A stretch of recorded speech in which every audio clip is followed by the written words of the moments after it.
जो रास्ता ईश्वर ने आपके लिए खोला है वो कोई नहीं बंद कर सकता।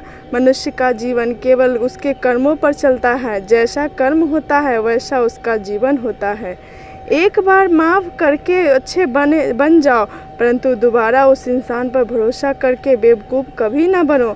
मन की गतिविधियों, होश, श्रव और भावनाओं के माध्यम से भगवान को सदा तुम्हारे साथ रखेंगे। धर्म केवल कर्म करने से होता है। कर्म के बिना धर्म का कोई परिभाषा ही नहीं होता। अहंकार करने पर इंसान की प्रतिष्ठा, समय, भय तीनों की समाप्ति हो जाती है।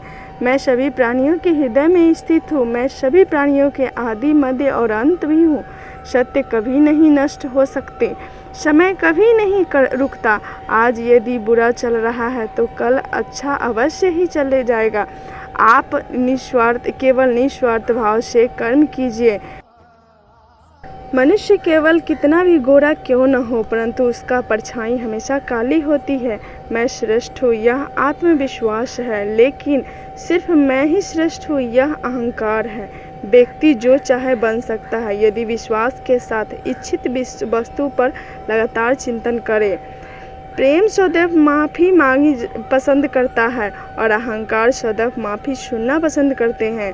जो रास्ता ईश्वर ने आपके लिए खोला है उसको कोई बंद नहीं कर सकता। मनुष्य का जीवन केवल कर्मों पर चलता है। जैसा कर्म होता है वैसा जीवन होता है। एक बार माफ़ करके अच्छे बन जाओ, परंतु दोबारा उस पर विश्वास मत करो। बेवकूफ़ कभी न बनो। मन की गतिविधियाँ, होश, श्रव और भावनाओं के माध्यम से भगवान की शक्ति सदा तुम्हारे साथ है। जीवन में आधे दुख इस वजह से आते हैं क्योंकि हम उन व्यक्तियों से आशाएं रखते हैं जिन पे नहीं हमें रखना चाहिए।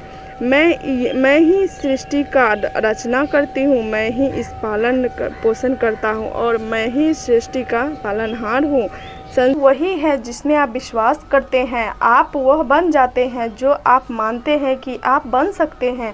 अगर तुम अपना कल्याण करना चाहते हो तो सभी तरह से उपदेशों के सभी धर्मों को छोड़कर मेरी शरण में आ जाओ। मैं तुम्हें मुक्त प्रदान करूँगा। जिंदगी में सब कुछ खत्म होना जैसे कुछ भी नहीं होता है। हमेशा एक नई शुरुआत होती है, हमारा इंतजार कर रही होती है। इंद्रियों के अधीन होने में से मनुष्य के जीवन में विकार और परेशानियां आती हैं। सुख दुख का आना, सर्दी गर्मी आना जाने जैसा ही है। इसलिए इन्हें सहन करना और पहचानना सीखें।